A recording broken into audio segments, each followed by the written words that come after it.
आप सभी लोगों को ये तो पता ही है कि महान सम्राट अशोक का साम्राज्य बहुत विस्तीर्ण था।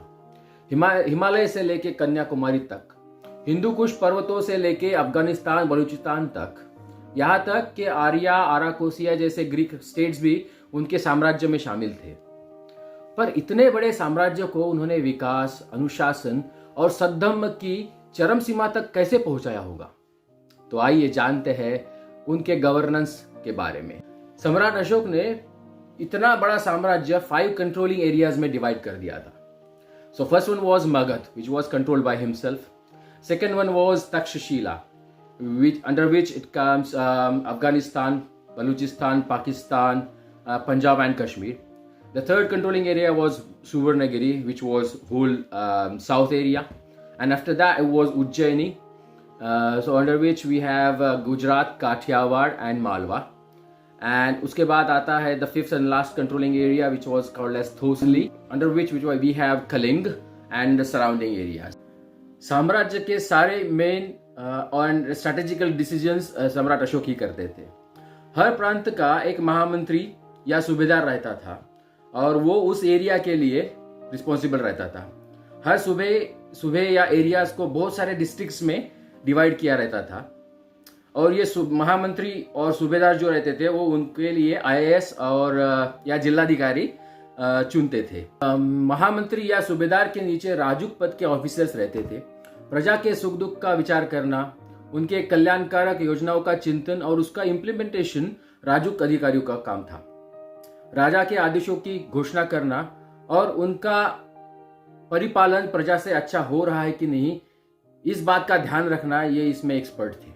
प्रजा का ध्यान दुष्कर्म छोड़ के सत्कर्मों में रहे, इस बात का वो ज्यादा ध्यान रखते थे। ये राजूक ऑफिसर्स सम्राट अशोक के बहुत विश्वसनीय थे।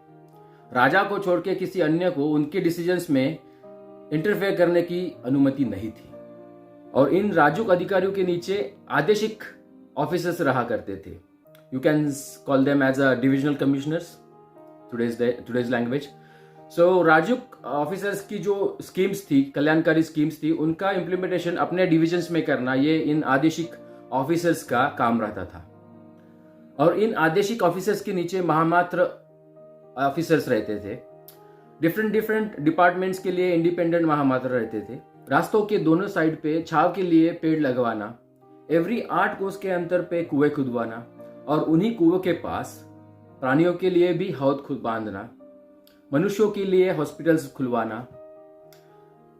प्राणियों पे सम्राट अशोक के बहुत विशेष प्रेम था, तो उनके लिए भी उन्होंने हॉस्पिटल्स, कैदियों को सद्धम्म सिखाना और उनके अच्छे बर्ताव पर उनका दंड कम करना, माता पिता का ख्याल रखने के लिए प्रजा को प्रोत्साहित करना, ऐसे अनेक कल्याणकारी योजनाओं का काम इन महामात्रों का रहता था। स्त्री विषयक महामात्र को स्त्री अध्यक्ष महामात्र कहा जाता था।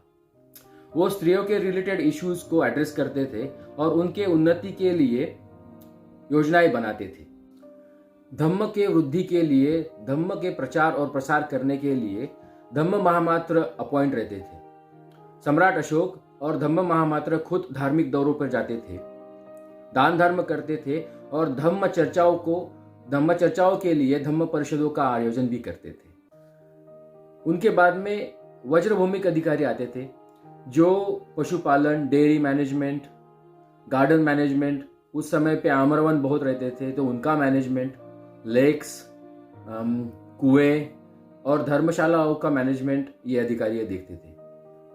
उस जमाने में सारी जमीन राजा के अधिकार की थी। किसान जमीन लेके उस पे खेती करते थे और उत्पन्न का कुछ हिस्सा सरकार को वापस देते थे। वैसे ही पानी के यूज पे भी उनको उदक भाग करके देना पड़ता था। ये जो चार्जेस थे वो आज के जमाने के जैसे बहुत ज्यादा नहीं थे। प्रजा काफी खुशी और समाधानी से रहती थी। कभी कभी खुशहाली इतनी बढ़ जाती थी कि सम्राट अशोक को कुछ चीजों पर रोक लगानी पड़ती थी। जमीन और पानी से जो पैसा मिलता था उसी पैसे से तालाब खोदना, तालाब से कैनाल्स निकालना, इन जैसे डेवलपमेंटल कार्यों पे उनका पैसा लगाया जाता था। सम्राट अशोक ने कॉमर्स एंड बिजनेस के लिए निकाय नामक ऑफिसर्स अपॉइंट किए थे। डिफरेंट बिजनेसेस के लिए डिफरेंट निकाय ऑफिसर्स अपॉइंट थे और वो उनके बिजनेसेस को बेहतर बनाने के लिए काम करते थे। उस समय वर्ल्ड मार्केट का 33%, how much, 33% share only Bharat का ही था। भारत से बहुत सारी चीजें इंटरनेशनल मार्केट में जाती थी। सम्राट अशोक ने इंडियन कारीगरों को और आर्टिस्ट्स को बेहतर बनाने के लिए इम्प्रूवमेंट प्लान्स बनाए थे।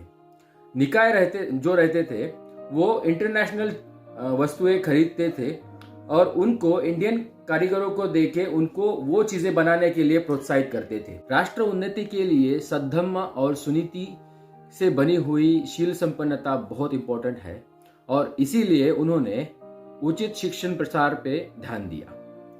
उनके जमाने में नालंदा और तक्षशिला जैसी वर्ल्ड क्लास यूनिवर्सिटीज बहुत प्रभावशाली बनी और इसी की वजह से बहुत सारे फॉरेन स्टूडेंट्स इन विश्वविद्यालयों में ज्ञान प्राप्त करने के लिए आते थे।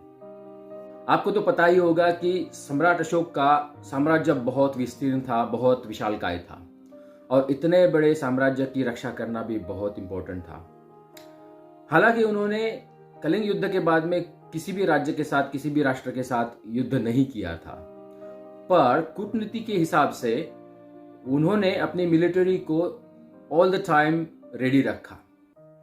दूसरे देशों को डराने के लिए time to time military exercises वो कंडक्ट करते थे।